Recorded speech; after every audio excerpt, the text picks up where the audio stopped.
Allegedly. Hey! Hey, here we go.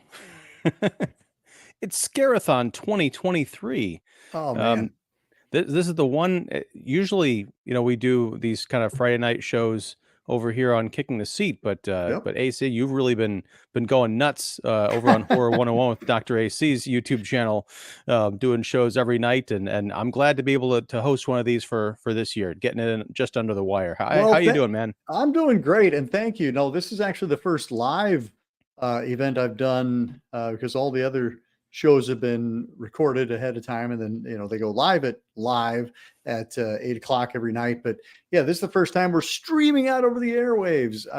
It's super exciting because yes, I was absolutely thinking that from 2020 to until this year, we did every night, Friday Night Frights. It was a high old time.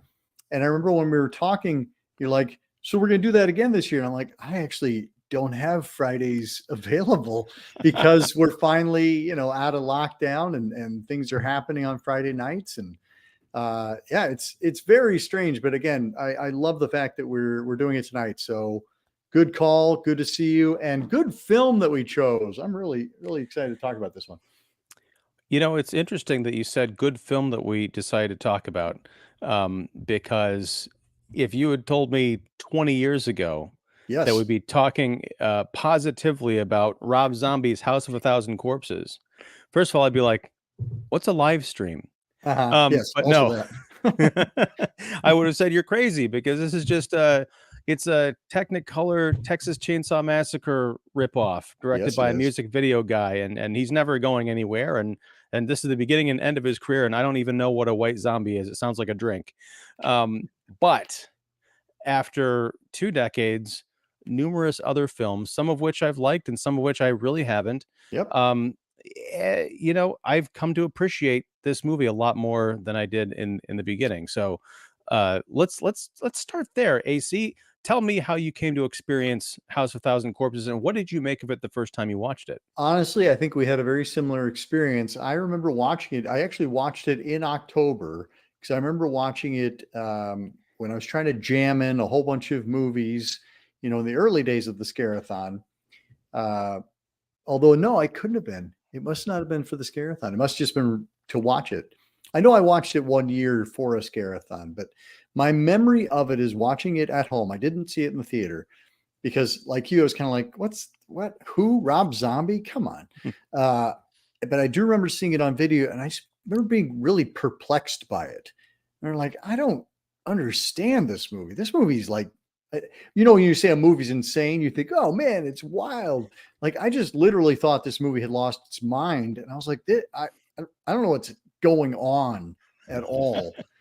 And like you said, there's definitely a music video quality to it. Uh, However, what's interesting is now I watch it as a film rather than as a music video, and I'm blown away by it because it sustains that. I mean, music videos, there's a lot of cuts, a lot of information happening in those, 4 to 5 minutes of the song.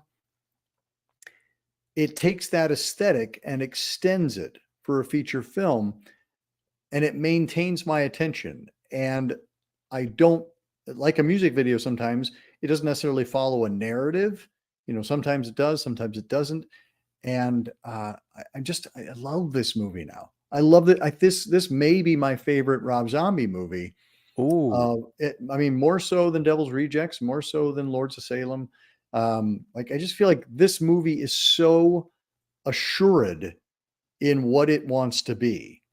And I can say that about Rob Zombie's other films, but what I can say about this one is this one resonates for me. Whereas some of his other films are most definitely Rob Zombie's movies. They're just not for me. Okay, I understand that. I can see where you're coming from there. Um, I think Devil's Rejects.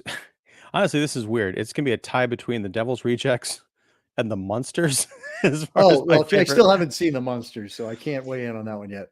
Well, it's strange because watching this movie again, I mean, we just watched this. You and I revisited it within the last 24 hours, I think. Mhm. So it's fresh on my mind. And I was watching this thinking, not only just because there is literally an insert of characters watching the Munsters TV show in the Yes. movie, Yes. but I was just thinking about how those are great kind of companion pieces. Although the Munsters is a family film, even though it's Rob Zombie's The Munsters, it's not his typical, blood and guts and profanity kind of, sensibilities, but it definitely has his, grand set piece, elaborate costumes and crazy characters aesthetic.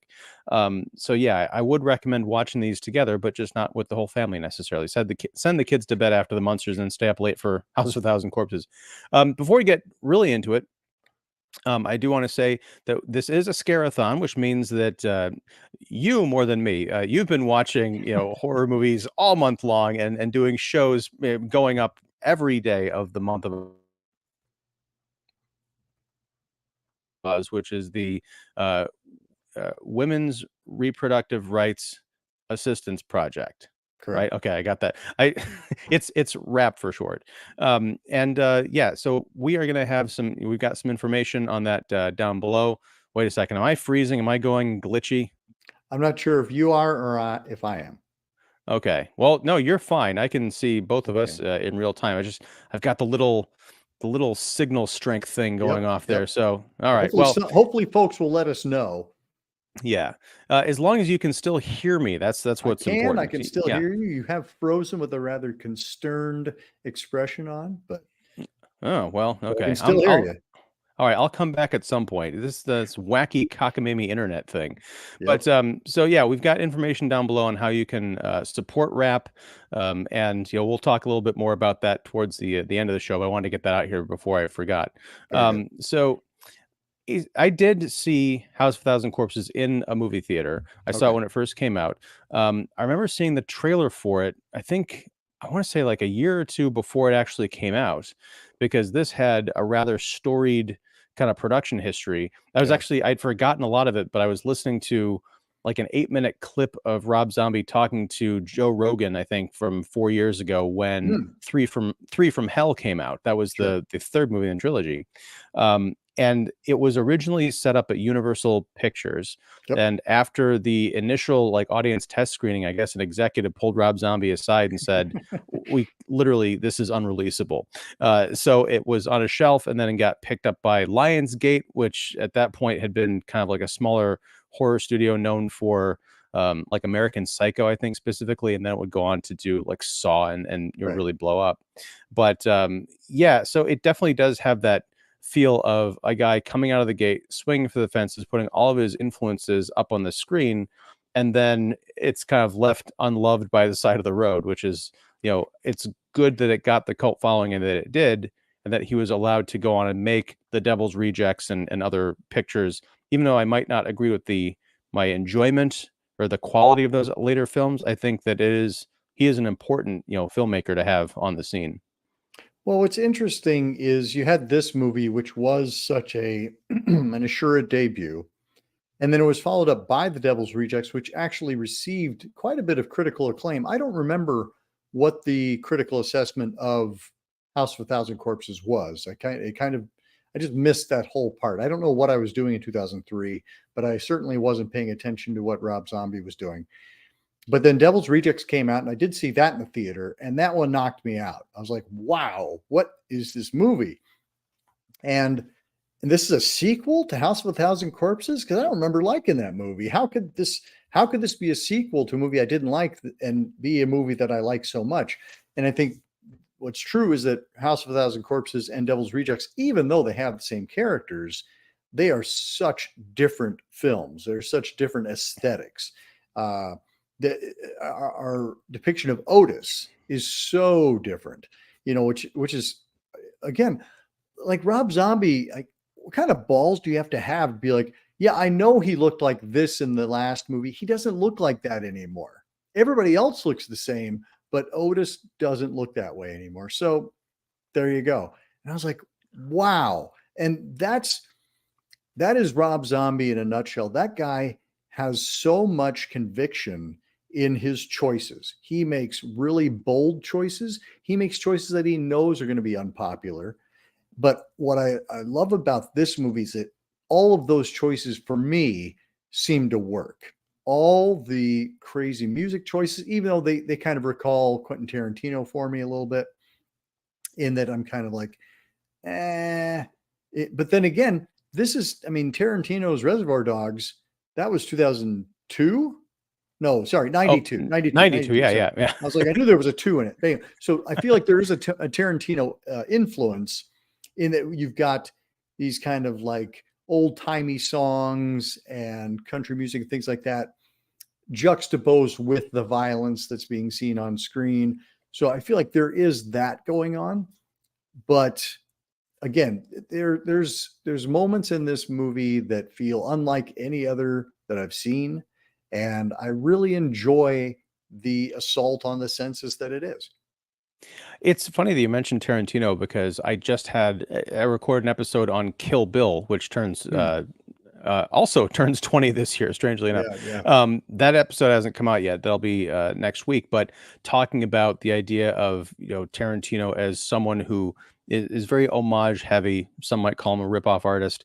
But the argument I made for him that I'll make for Rob Zombie is that he's someone who takes all the influences of all the pop culture that he grew up with, and yep. then when he gets the chance to make his movie, he puts it all up on the screen, and it's a way, it's kind of a love letter to the stuff that influenced him. It's also sort of a roadmap because he was a first time filmmaker, much like Rob Zombie was. But also there are people who are going to come to a Rob Zombie movie or a Tarantino movie who haven't experienced all that stuff. So it's like, Right. hey, look at all the cool stuff that is out there that you might not be aware of. I put it into a blender and made something that in a lot of ways is new, but also wears its influences right there on its sleeve. Go check it out and be as amazed as I was. And I definitely feel that here. So, I mean, let's talk about what House of a Thousand Corpses actually is. It Well, very much before has. Oh, go before ahead. before we dive into that synopsis, your assessment of Tarantino, I think, is interesting because yes, he is open about the fact that he's homaging things. He is very open about his influence. But I think if somebody isn't familiar with what he's referencing, they might just take it as, and I think they did, that this was his idea, that it's so innovative what he came up with. And I think the same might be true of Rob Zombie, although I think less so. I don't think Rob Zombie has, I don't think he steals as wholesale. And so therefore we don't see the entirety, like the opening of Kill Bill Part 2 Hmm. is stolen completely from an Italian spaghetti western called Coming At Ya. Like the whole thing That's in a the church, driving sequence, the or whole thing in the the whole church. opening Okay. in the church and the black and white, and you're just like, wait, this is Kill Bill. This is the opening of Kill Bill Part 2. What is happening right now? Like, how could he be so brazen? Because when I saw Kill Bill Volume 2, I hadn't seen Coming At You yet. And I Hmm. thought, wow, what an incredible aesthetic. Like, this is so great. And then you go, wait a minute, no, you just borrowed all of that. So again, it's one of those things where I think you have to be willing to do the research. You have to be willing to listen to Tarantino in his interviews and be like, oh, because I'm sure he copped to it and said, yeah, Yeah. I took that from Coming At You. Yeah, and I think that's the difference. It's very much a gray area, I think, because I think back to, and I've never, this always kind of sat poorly with me, but I had a chance to talk to Eli Roth briefly Hmm. before or right after an advanced screening of Hostel 2. Okay. And in the opening of that movie, the main character from the first one literally gets, killed in his kitchen after having flashbacks to the events of the first movie. And I said, can you tell me about like what inspired you to pay homage to Friday the 13th Part 2? And he said, I have no idea what you're talking about. And like, don't you though? Anyway, but that's I think the key is that yeah, I would say Tarantino and Rob Zombie, have been asked, and I think if you were to ask them genuinely, they'd say, yeah, this is where I got this Yep. from. This is what inspired me. This is what I think is cool.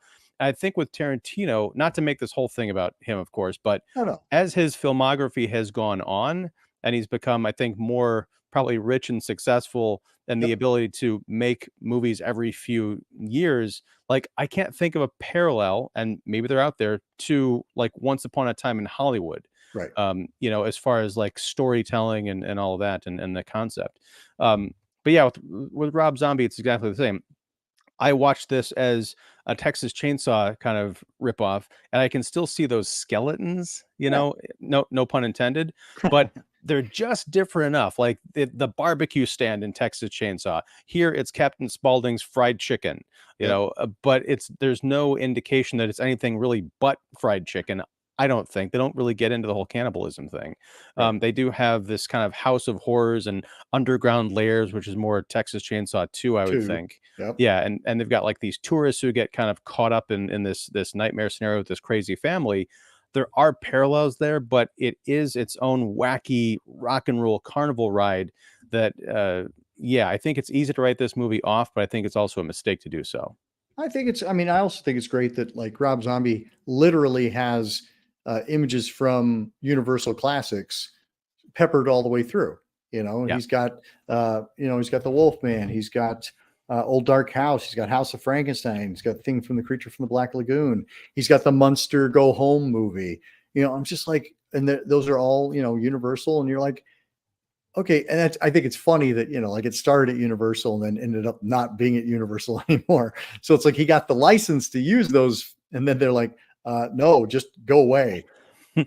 Well, it's also nice that well, maybe it was a contractual thing, but when they decided not to release the movie, they didn't say, Right? They no, you didn't say can't, you can't release this at all because it's got all of our right, property in it. right. I want to pull over real quick because we've got some comments from our friend Big Swifty. Hey, Big Oh, Swifty. hey, welcome. OMG, I think Kill Bill is Tarantino's masterpiece.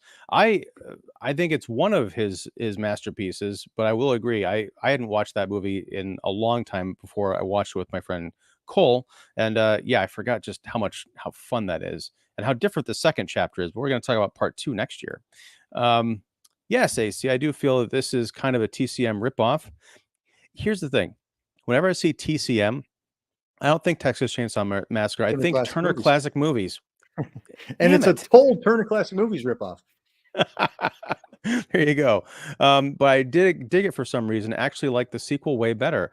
I have mixed feelings about Rob Zombie films, as do I Yes, think both of us. everybody. Yes. If you don't have ambivalence about Rob Zombie, I don't know what to tell you. All right. So yeah, I this movie did sit on the shelf, but I do remember that teaser trailer, which was mostly, I think, Bill Moseley as Otis pulling up the father's skin mask and saying, everything you've heard about the boogeyman is true.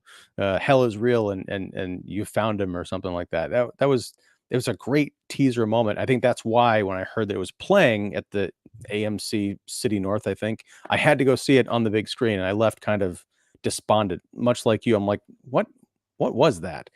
And I don't know, like, how many times it took me to watch the film that I got to appreciate it. Maybe I've just self propagandized my brain into thinking this is a good movie. I don't know. Well, I mean, I like the fact that it's homaging.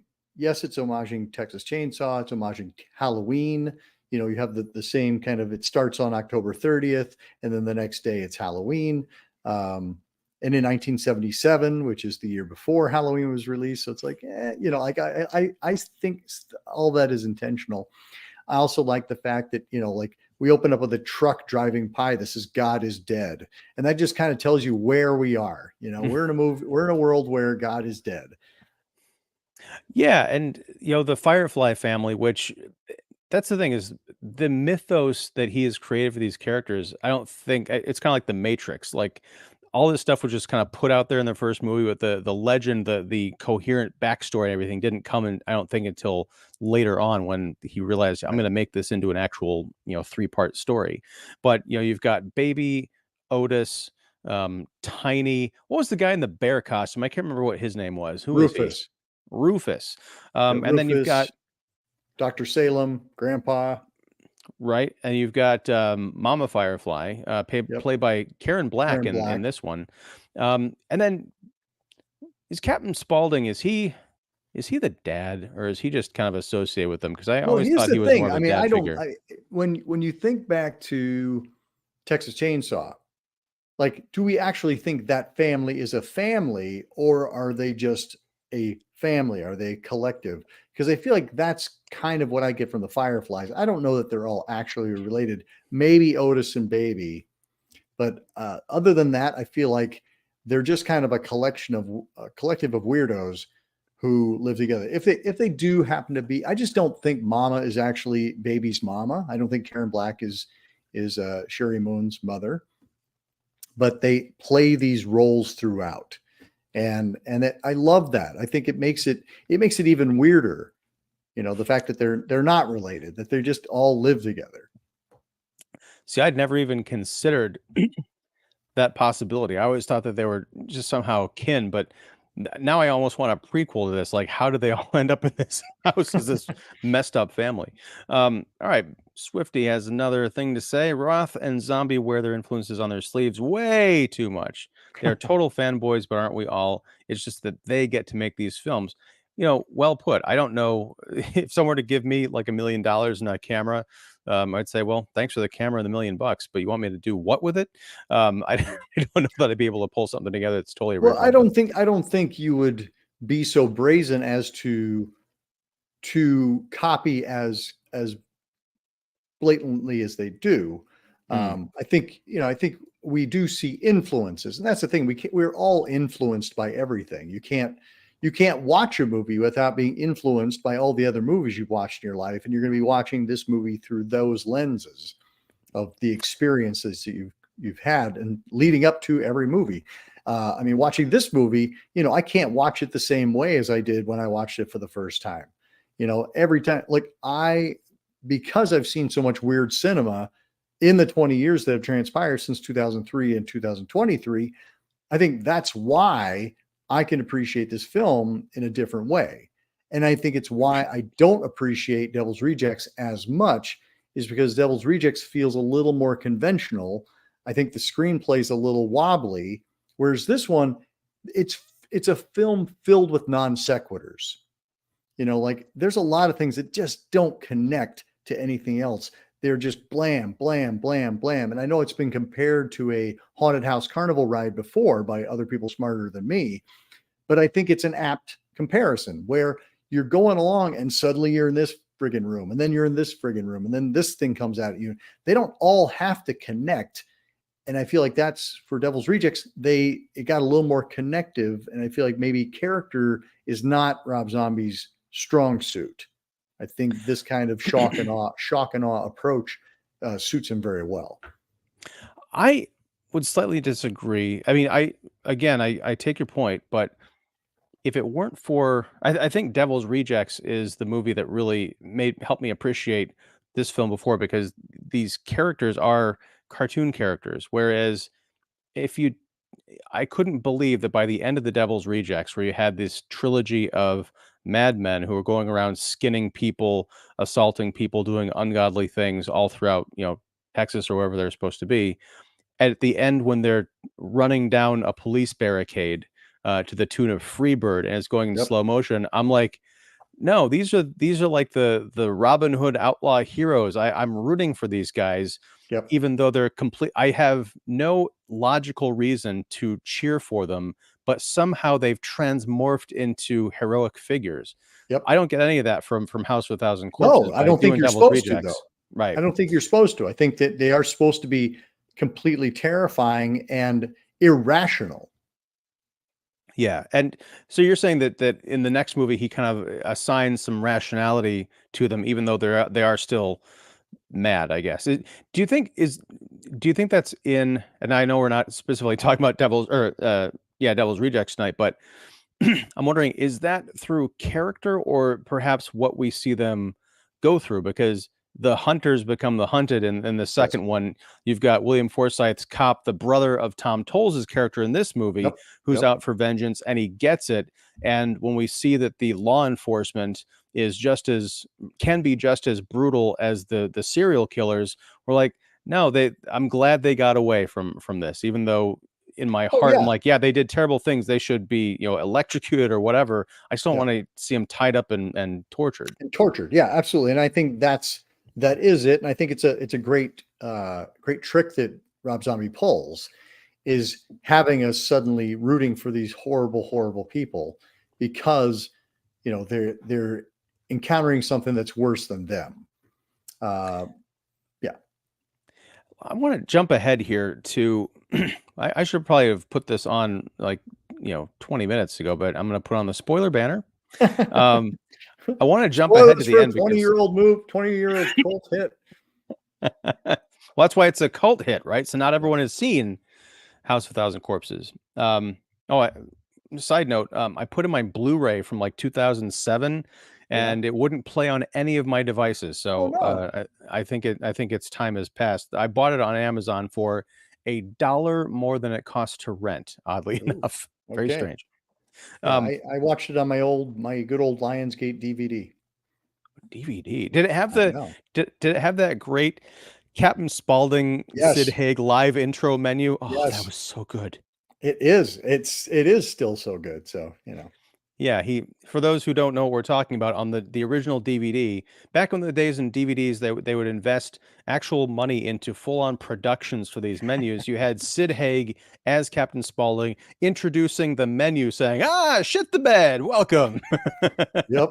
Well, I don't know where you were going, but I want to make sure we do talk about like how amazing Sid Haig is in this movie. I mean, Bill Actually, Moseley is a shining star for sure, but Sid Haig is that there's something I still don't know quite what quality to assign to what he's doing, but it's breathtaking. I just love it. I was actually going to talk about Sid Haig, and I think that's Okay. we can do that. But again, another zombie Tarantino comparison. There's a slash in there. It's not zombie Tarantino. Um, First time filmmakers out of the park come up with these iconic movies. Now, granted, you could say Tarantino's, black suits and gangsters had been, that was a direct line to some other films. However, with Rob Zombie, you've got this weird clown and Captain Spaulding with like the little, Uncle Sam, the tiny Uncle Sam hat, the big weird beard, the black eyes. That's it's an iconic image. Even if you knew nothing about it, if it was just like a piece of Banksy art or something, you could still Yep. see that, on, lunch boxes or trapper keepers. How old am I? Anyway, but what I wanted to talk about was the end of the movie and the opening of the movie. The very end of the film is almost like a reverse on the Texas Chainsaw Massacre, where our lead heroine digs her way up out of this underground tunnel of horrors and gets picked up by someone driving by in a car, and that person happens to be Captain Spaulding, Sid Haig, and he picks her up and he's like, "Damn girl, what's going on?" She's like, "I need to get to a doctor." He's like, "I'll take you to a doctor."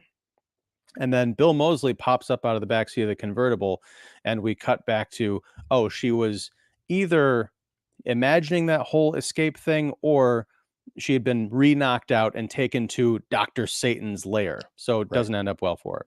My question is to you, AC, and this is something I hadn't picked up until watching it this time. The opening of the film, where two, idiot uh, thieves break into, stick up Captain Spaulding's House of Horrors, and they end up getting attacked and killed. If that scene hadn't been in there, and we just met Captain Spaulding as this weird guy at the roadside stand, would you have associated him with the Firefly family immediately? Or because I feel like that ending would have been more of a surprise if he hadn't been specific, like, uh, yeah, specifically connected via those murders at the beginning of the movie. Well, I think that's an interesting observation. I don't necessarily feel like there is connective tissue. In fact, that's kind of what I was thinking about the non sequitur. Like like Captain Spaulding has nothing to do with the Fireflies until he does. Like just based on the narrative alone, you could say, oh, he was sending them with the map, but they wanted to go there. It wasn't like he directed them there. He's like, it fine, you want to go here. Here's what we're going to do. But because I don't see him as an active accomplice in this crime, even though, again, we know he is. So it's an interesting thing. Well, he he does send them there because they asked to go see the hanging tree that they hung the original Right. Dr. Satan from. But he takes them on this carnival ride which shows Right. like, Ed Gein and Lizzie Borden, and I think there's actually a Dr. Satan display in there. So There is. he's connected to the family But we that don't know has that. we yes. But I'm saying, like, I guess As a for me viewer, there. we don't know that. We know that like Dr. Satan is a notorious killer and he's included among all these other notorious killers, but there's no reason to think that Captain Spaulding has any connection to Dr. Satan. True. And, I guess that could have been another, like, Easter if they left the stick up out of it, Sure. then I think by the time we get to seeing Dr. Satan at the end in that other underground layer, then that might have put on a little flash bulb in our head saying, "Oh my god, that he was in that original, in that carnival ride. Is Captain Spaulding connected to that?" Do you think that if we hadn't seen that, maybe the fact that we have that whole stick up makes us think that, oh, Captain Spaulding is a main character in this and therefore he must be involved? If he was just the keeper of the weird museum and we only saw him in that context, then maybe we'd be like, oh, that's all we're going to see of Captain Spaulding. There's no reason to connect the two. Honestly, I think that's sort of a problem with the trailer Mm, because he was all over the trailer, and it's hard to. And maybe this goes back to Texas Chainsaw Massacre with the with roadside the cook. barbecue guy, Yeah. right? The cook. You almost can't think of him as anything but connected to that family. Wow. This- But when you watch Texas Chainsaw, you don't think of the cook being part with Leatherface until he shows up, and you're like, because there's one point where Sally is actually seeking refuge, and he's like, "It's okay, it's okay, it's okay," because we haven't. There's no reason to connect the two until that the switch flips, and you're like, "Oh shit, he's part of the family." And I feel like that's kind of true here with Captain Spaulding. And that's why I think the connective tissue between it and Texas Chainsaw is very strong because, yes, the parallel between those two. Okay, here's what we need to do. And I'm putting out the call to anybody who's watching this or will watch this in the future. If you know someone who is, I'm not even going to say a young horror fan, but someone you suspect is about to get into the horror genre and has not seen the fundamentals, the classics, show them House of a Thousand Corpses without showing them Texas Chainsaw Massacre, and do not show them the trailer. These are very specific Yep. scientific conditions I'm That's talking right. about. That's right. And tell us, what is their reaction? What is their thought about Captain Yeah. Spaulding? How involved is Captain Spaulding? Because, yeah, watching it this time, it's like, huh, that's interesting. Because the robbery has nothing to do with anything else. It just shows us that Captain Spaulding's a smart ass badass. Yeah, I do like later when I can't remember if it was Chris Hardwick or Rainn Wilson's character. They come across, or they see all like the shoes hanging up in the house and like the Mm. clothes, and said like something like, "Oh, these guys are real pack rats." Like there was nothing instantaneous like, "Oh, this belonged to other people who aren't around anymore." Maybe it's because they weren't like chicken bones and human femur sculptures like they were in Right. with the Sawyer family. Um, but okay, just pulling over here. Swifty says Green Inferno. Yes, talked about that actually on Mark Krawczyk's show on the Spoiler Room within like a month ago. I'd never seen I that. want more clarification in terms of what your actual question is. Like, if you're asking, do I like Green Inferno, or have I seen Green Inferno? The answer is no and yes. I don't like it. I have seen it. I think it had it's so very much Cannibal Holocaust. Like other Roth movies, I like it more after having seen it a couple times because I fault it less for what it isn't, and I just appreciate more for what it is. I It's very much a straight ahead cannibal movie, and uh, poke fun at the liberals. Yeah.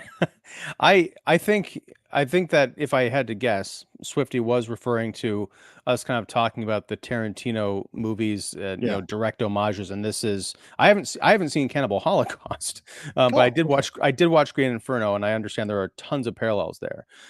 So yeah, and then also Sid Haig, Uh, R.I.P. Indeed, yeah. That was one of my fondest convention memories. Like a couple lifetimes ago, we're hosting a horror dinner at Crypticon Minneapolis. And one of the events one year was Sid Haig and Bill Moseley, and those guys were amazing. just Um, great guys. Yep. Bill Moseley, kind of a disappointment because you expect him to be like unhinged and ranting, but he's just the nicest, A really chill nice, guy. articulate guy. Yep.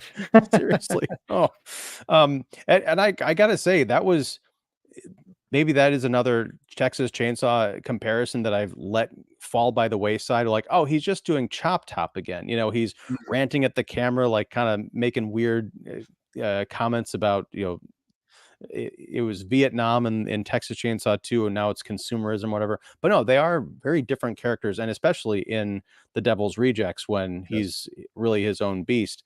Although this is supposed to take place not that long after or before the sequel, which is Right. kind of mind blowing. It's almost a requel, that Well, movie. that's what I mean. That's what I mean. It's like, like for Zombie to be like, no, Otis is going to be completely different than he was in the first one. And you're like, well, you can't do that. It's a sequel. And it's like, nah, I'm doing it anyway. I like what we did with him. I'm gonna just do something different this time Yeah. Oh, okay. Yes, was referring to a complete fanboy ripoff of Cannibal Holocaust. Just why? because he wanted to. That's why. Yes, Because he it's wanted the to. Everest explanation because it was there. Yep. Pretty Um, much. so this I referenced these characters earlier, but yeah, or the actors Rainn Wilson and Chris Hardwick the play our two kind of male leads. And what I liked about this is the dynamic between the kinds of the guys and gals who are the protagonists or the I guess hapless victims in this movie. Um, these two guys are out on a road trip with their girlfriends. They're trying to write a book about weird roadside attractions across America, and they certainly find the weirdest or at least the most deadly. I like that the girls are kind of game. Like I don't remember like hardly any of their names really, but one of them who's like she's the photographer when they get on the tunnel of love ride that goes through the Lizzie Borden and Ed Gein kind of tunnel. Love She's is a got the tunnel of love song. It's a haunted house, is what it is. but they do the whole like the closing doors and the Yeah, little track roller coaster like you'd see in a tunnel of love, right? But it's it's a tunnel of love to kill people and I eat them. guess. But she's got the camera and she's like game. Usually you see these movies and the girls are like scared or clutching their guy friends or whatever, but she's really kind of into this whole thing until Baby shows up and starts seducing like absolutely everybody, and then it gets really catty and kind of fun and yeah. Ugh. But what did you make of the dynamics of we've kind of talked about the Firefly family and everyone talks about them, but what do you make of Yeah. our main like good Well, guys? okay, so what's interesting is that you did try to call them protagonists, and I'm like, no, they're just victims. They're shallow. We barely get to know anything about them, which is it. We don't really get to know much about anybody in this movie, which Right. I'm sure could be considered a fault, but I don't think that's what he's aiming for. And again, I don't think that's Rob Zombie's strength, and I think that's why this movie continues to hold up for me, where some of his other movies fall short now because I'm like, that's just dialogue is not great and character development is not great. And here, he's not trying to develop anybody. He's got, smart alecky characters being smart alecky with each other, and some of them live and some of them die. There is a little bit of nuance there in the characters of that Chris Hardwick plays. I think he's Jerry, Mhm. and then Walton Goggins. I don't know if he's the deputy. He Yeah, seemed yeah. Let's call him the deputy. okay because he definitely has that role, but he feels like he's at least maybe ambitious enough to get to a higher level, or he's already a higher level. He's somehow been saddled with Tom Tolles, who isn't quite as take charge and like shoot everyone in the face. But Jerry As the movie goes on, he's the most excited about going to see, Captain Spaulding's, wild rides and go to the house and go to the hanging tree. And it's consistent, not his enthusiasm, but his gusto. Even Yes. when he's being tortured, he's like, "Fuck you," and, he's not breaking down and whimpering and crying until, like, I think the very end when he's basically, like, knocked out and, Right. semi-conscious and being bled out. And the same way in Walt Goggins' character, who is, full of bravado and gusto and kind of heartless, when Otis gets the drop on him, and there's that great prolonged shot that I did not appreciate that the first time I saw it in the theater. Me And neither. in our conversation about The Blood on Satan's Claw, which is also coming out in this coming week, we talked about unnecessary and strange directorial choices. When I Right. first saw that sustained crane shot over, and it seemed to freeze for like 2 minutes Yep. as we're waiting for Walt Goggins' head to get blown off. When this tough guy is gotten the better of, he doesn't turn to jelly, but it's all done, in silent slow motion. It's really kind of strangely emotional. Like, I didn't want to see this guy die. I didn't feel like he was getting any kind of comeuppance, but it also just felt very real. He went from having this certainty that he's a man of the law and no one can get the drop on him to, oh my God, these are my last few moments on earth. And Yep. in a movie that's very much a horror cartoon, I felt this is a very human moment. Well, and I think that's what Zombie's doing is he's taking time out. He's calling attention to the moment. And again, in a movie that is so like, slam, slam, slam, slam, slam, for him to take that time, you go, what are you doing? What are you doing? You're doing something that takes me out of the movie and then I come back into the movie. And I think it's kind of magical now. I like you, I didn't kind of appreciate it. I was like, what are you doing here? But I think that's again where I was like, this movie is directed within an inch of its life. And I love the fact that it's his first movie and he's like, I'm going to make every single moment my moment. I love the mixing of the materials, like those kind of worn, archive snippets. I love the shots of the TV. I love just the weird man, the art, the production design by Greg Gibbs, who also plays our Dr. Wolfenstein horror host. Like the production design on this is incredible. It is unbelievable. And I just love that like somebody had that vision. I imagine Greg Gibbs and Rob Zombie just sitting around, kind of like I'm blanking on his name. I apologize, everybody, but the production designer for Texas Chainsaw, which will come to me in a minute, I promise.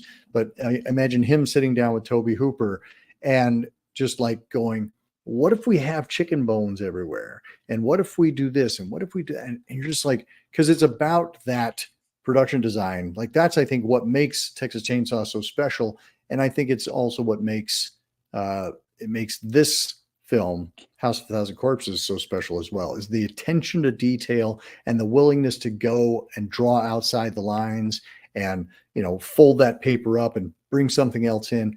Like this is, and again, this is something Rob Zombie does. He definitely beats, travels to his own drummer, but it works for me here in a way that it doesn't always work for other films.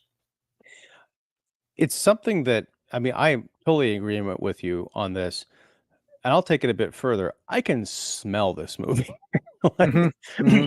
like in one of the subplots, or I guess kind of bits of color, is that there were 5 cheerleaders from Rugsville High School who went missing, and it turns out they came across Otis and his family, and he's been torturing them and doing, unspeakable things. And we see their corpses strewn about, and they're also in the barn with, our main, I guess our Alice type character, because she ends up in the, going down into Wonderland, complete with the blue dress. When those shed doors open, I could feel the heat of that like August day or whatever. I could smell whatever was going on in there. And I was just thinking, she must have been relieved to have some ventilation coming up when she's discovered. And then just the tragedy of her dad seeing her, tied up there. Walt Goggins' deputy character screaming into the walkie-talkie, like to his partner who's up at the house interrogating Karen Black, and that moment where she pulls the gun because he goes to turn his head to speak into the walkie-talkie. The slow motion really has a purpose, and it's not just to like, oh, we're going to see this guy get his head blown off in slow motion. It's to just show how quickly things go down. But for some of these characters, it seems to last an eternity. Like the old man gets shot in the shoulder from the back and then through the chest, and he falls slowly into this puddle and just dies, completely undignified. It's it's heartbreaking, and it's not the kind of scene you think you are going to be in for Right. watching Captain Spaulding's weird roadside chicken horror stand. Well, that scene you're referencing where he opens up the doors and sees the girls inside, we immediately drop into that slow-mo, and it's completely overscored by that kind of crooning, "I'll remember you," and you see flashbacks of like them, family gatherings and things like that. Again, directed within an inch of its life. It could have just been a straight ahead, oh my God, all these girls, and in comes the bad guys. But it goes into someplace completely different and unexpected. And I love the surprises that we get from Rob Zombie. Like, I just feel like this movie is just filled. I don't like when he's got the girl running away in the rabbit suit, and then you cut to, I mean, we know where Otis is. Otis is there in the field, but then we cut to this like weird footage of him talking about hunting humans, like it's some weird documentary that we're gonna flip over to him. What would Otis be thinking about in this moment? He'd be talking like this, and then when Baby just jumps on her and just brutally kills her, it's just like, again, I don't know why that surprises me, but it absolutely surprises me because I'm thinking, no, Baby's going to take her, bring her back because Otis is the main bad guy. But no, Right. like she just kills the fuck out of her. And she does so in this shining kind of white dress in the moonlight, which recalls, or I guess presages another Rob Zombie movie from a few years later, Halloween 2, where Mm-hmm, she shows mm-hmm. up in the white dress with the big horse. But yeah, I agree. Hey, I am I, a ardent defender of Rob Zombie's Halloween 2. okay. Uh, yeah, I know, I get it. No, I'm great. I'm glad. I need to see it again. I've only seen it the one time because it made Come me on, very angry. come on, man. Richard Brake saying fuck for like 5 minutes straight as I he's in hey, shock.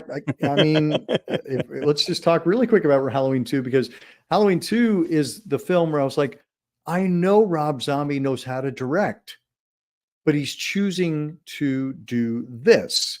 And I was like, okay, you and me, Rob, we just don't think the same. Like, you just don't make the movies that I would make. You don't make the choices that I would make. And sometimes that's great because it's a nice, fun surprise like it is here. But other times it's like, ugh, why? Why are you doing that? Watch Halloween 2 again, and you Yep. too will understand it to be the masterpiece that it is. It's Um, Michael Myers punching his way through people with a knife that happens to be in his hand.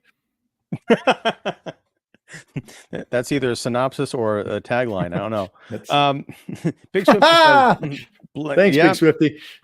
okay. Blood on Satan's Claw, one of my favorites. Linda Hayden, hubba hubba hubba. High Um, five.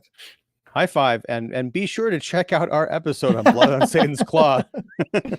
It may be the last episode of my stuff that you watch. um, let's see, and Thank you. RJB40. Thank you. Okay, I Robert was looking it Eburn. up because I was so mad at myself that I couldn't remember. Thank you, RBJ See or this JB. RJB, yes. But this is the benefit of doing a live show is you got people to jump in and Yep, I got your yeah, back. provide community notes. I love it. And Uh, Robert Burns, holy crap! Like he's the magician behind that. Him and Daniel Pearl. Like, I love Toby Hooper, but I gotta give a lot of credit to Robert Burns and Daniel Pearl for what that movie is. let's talk about what House of a Thousand Corpses is in the third act. Okay. It's you mentioned the kind of the run rabbit run scene, where our the one our survivor girl ends up in this tunnel running around, encounters Mm. Dr. Satan's waiting room, which reminds me of the waiting room, the afterlife in Beetlejuice, strangely enough. And you've got Yep. these people sitting around like waiting to be treated or something, and then like over in the corner you've got, I don't, is Dr. Satan the old weird German mutant guy with the animatronic hands, or is he the giant butcher guy mutant thing who's kind of I red? I don't I know. think I think that I don't know if he's named. I'm sure he is. I'm sure people out there smarter than me already know this.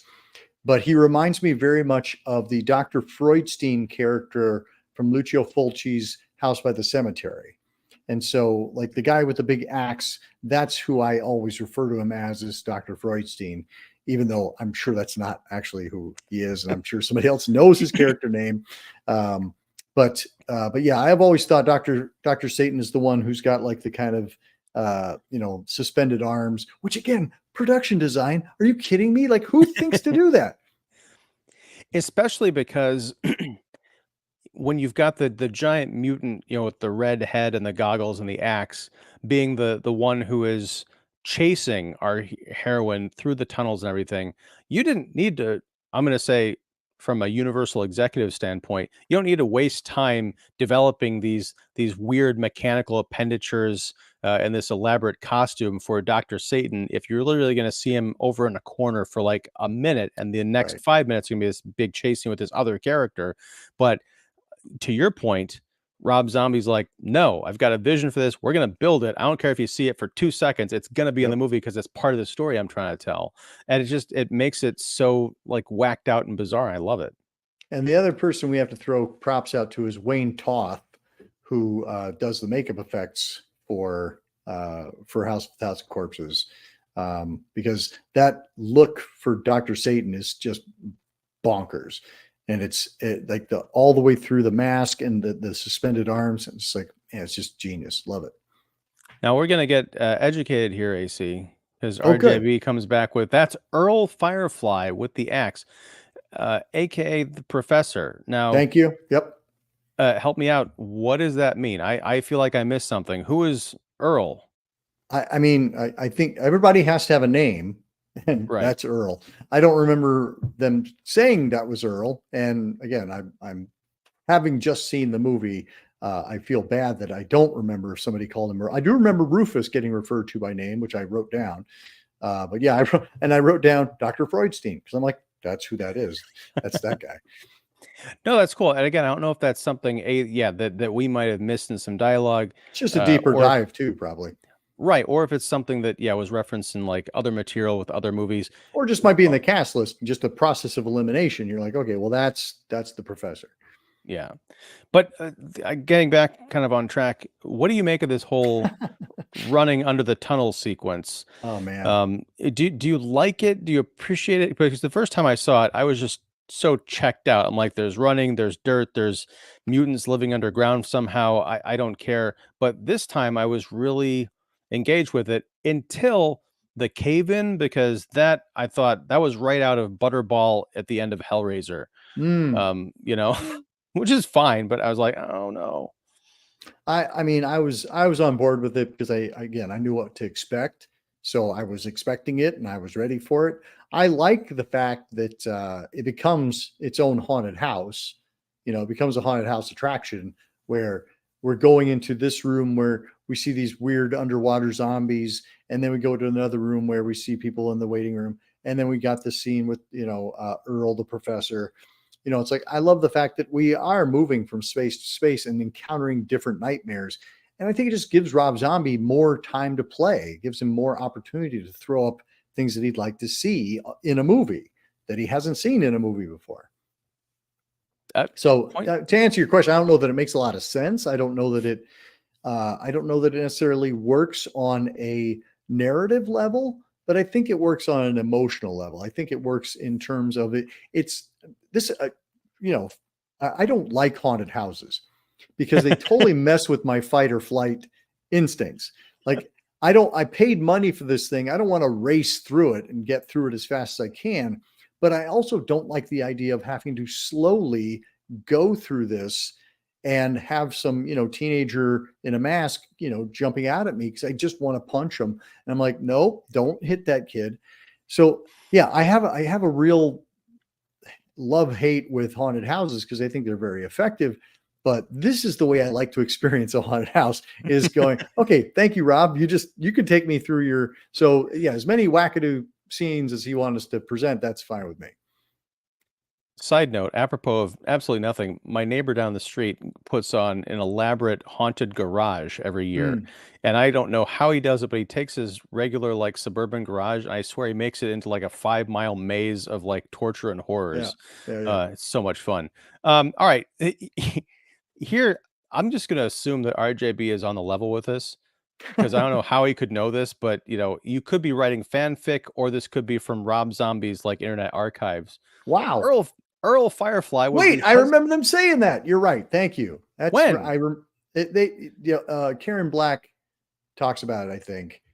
Oh, is this the It thing with the fire? The fire. Yep, yep. Oh, okay. That's maybe I And was just he's, like, but oh, she's I saying wouldn't know, crazy I don't stuff. know Yeah. how to connect those two. I don't know how we go, oh, that guy that we're referring to is the professor. Like that I don't know that gels, but I totally remember this story, so I'll go along with it. Okay. Well, I'm going to read this out for the audio folks later. So, Firefly was the husband of Gloria Teasdale. The two had a happy marriage and had two sons, Rufus and Tiny. One day, however, Earl suddenly went mad. He claimed he was possessed by ghosts. The exact timing is unknown, but he became one of experiments of Dr. Satan, who made deep surgical incisions on him to make him superhuman. Wow. Yeah, it's weird to think that Tiny RJB, and I'm Rufus so are, yeah. glad you are watching tonight, and thank you for your active participation. I sincerely appreciate it. Thank you. As do I. Yeah, it's although it is kind of embarrassing because I'm like, what was I doing while I was watching this movie? Just But taking it in. that's it. But yeah, any kind of final thoughts? Because as we wind down, I do want to talk a bit more about Sure. rap and Scare-a-Thon and how people can get involved. Except RJB, I am a huge horror buff slash fan. That is obvious, High and we five. love you for it. Thank you. Yep. All right, so closing thoughts on House of a Thousand Corpses. Anything that we haven't covered that you wanted to touch on? I do want to, again, I just want to say, like, Sid Haig, you talked about the Tarantino comparison, him bringing back Sid Haig, because Sid Haig had kind of been forgotten. He'd had a robust character actor career in the 60s and 70s and even into the 80s. But, by 2003, nobody was hiring Sid Haig. And Rob Zombie said, not only am I going to hire you, I'm going to give you a showcase role and turn you loose on the horror convention circuit. And he became a hero. And like, I'm so sorry that he passed away, but boy, the last years of his life, he had a resurgent in his career. He was a fan favorite at all the conventions. I love the fact that he gave Bill Moseley, like, a iconic character that suddenly made him a fan favorite. Like, that was the thing, like Sid and Bill Moseley at those conventions, they were always accessible. And I think that's what endeared them to fans. And that's why Devil's Rejects was as popular as it was, not just because it was a critically acclaimed film. You can have a critically acclaimed film, but that doesn't necessarily mean it's going to be embraced by the fans. But I think people loved Sid and they loved Bill, and that it's just been great. And I really thank Rob Zombie for doing that for Sid. Yeah, I agree. And just kind of on that note, talking about, I think one of the things that made him great, particularly towards the end, I was not, and still not, I'm not up on Sid Haig's filmography. I know he's been in a ton of movies and is sort of a beloved character actor, but I have no context for him really outside of this kind of realm of horror. Right. But I will say at the conventions, one of the things I thought was great when I was, a convention junkie back in the day is he had, I think he maintained this up until the very end, but I can't be sure, but he kept his prices below what everyone else did. It was $10 I think like if you brought your own item or whatever, I think maybe if you bought something expensive off his table, it might be a little bit more. But like for his autograph, it was $10. In the days when prices started going up, like, oh, this person's 20, this person's 40. Now the standard Yep. is 60, 80, whatever. He's like, no, $10. I want to meet my fans. I want them to have the chance to, accessibility is the word that you use. I think that was very important. And he loved his fans and they loved him. So I think it speaks a lot to his character and showed that he is nothing like the, the psychopathic chicken peddler that he is in the Rob Zombie universe. And I'll also drop in that I think Sherry Moon is terrific in this, even though I don't want to say she's not given a lot to do, because she's given a lot to do. And I think she does it. She's annoying and weird, but that's terrifying because you're helpless and you're clearly in the hands of somebody who just doesn't give a fuck. And that's really terrifying. Like her incarnation of Baby in this film is it's just so effective. And I can see why Rob decided to marry her. What occurred to me is that if this movie, or if she had been this age now, she could have been, I think, on the top of the list to play Harley Quinn in the DC Universe movies. Not to take away from anything Margot Robbie did, but Sherry Moon Zombie in this movie and even in the second one, probably especially the second one, that's the kind of like unhinged insanity, that danger and sexiness that you're like, wow, this would be a formidable villain. I'd like to see Batman take on baby Firefly. Hell. But all right, so we're kind of winding down here. I do want to reiterate, hey, we're at the end of Scare-a-Thon, towards the end of it. You got a few more shows coming up through Tuesday, so people can support rap. But why don't you tell us a bit what rap is, how's the Scare-a-Thon going, and what do you have in store? So Scare-a-Thon this year is we're doing 31 roundtable reviews of 31 different movies, all of which are relatively recent, some mostly from within the past 5 years or so. And this is in service of raising funds and awareness for the Women's Reproductive Rights Assistance Fund. The fundraiser is going very well, but we can always use more funds and more awareness. So even if you just go and watch the episodes and share the links, leave comments, that helps kind of boost the signal. But if you can donate $10, $20, every little bit helps. And it really does make a difference, because here we are talking about, fictitious horrors and fun horrors, but not having bodily autonomy, that's a horror that I don't think this world needs. And so the more we can help these women be able to make the choices they want to make in the way that we get to choose what we want to watch during Halloween, like they should be able to choose what they do with their own bodies. So it's an important issue for me, an important issue for my panelists. And Ian, thank you for agreeing to come on. We're going to be talking about Talk to Me. That'll be our final Halloween show. I agreed to do that panel before I knew who was going to be on it.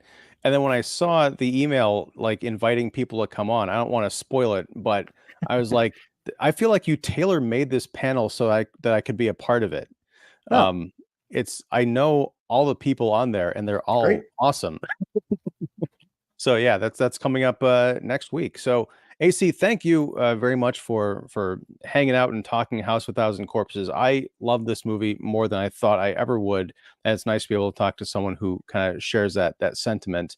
And I love the Scare-a-Thon. I can't wait to do it again next year. You're doing great work. And yeah, everybody out there, support AC. The links to Horror 101 with Dr. AC and the Women's Reproductive Rights Assistance Project are both down below. Donate, share, all that good stuff. If you like this live stream, please like and subscribe and ring the bell for notifications. If you didn't like the live stream, leave a comment. Let us know what we can do better besides getting better internet. And with that, I'll just say thanks, everybody. Until next time, whenever that is, whatever that is, thanks, take care. And in the immortal words of RJB40, have a good night, guys. Happy Halloween, everybody. And happy Halloween, yes. All right.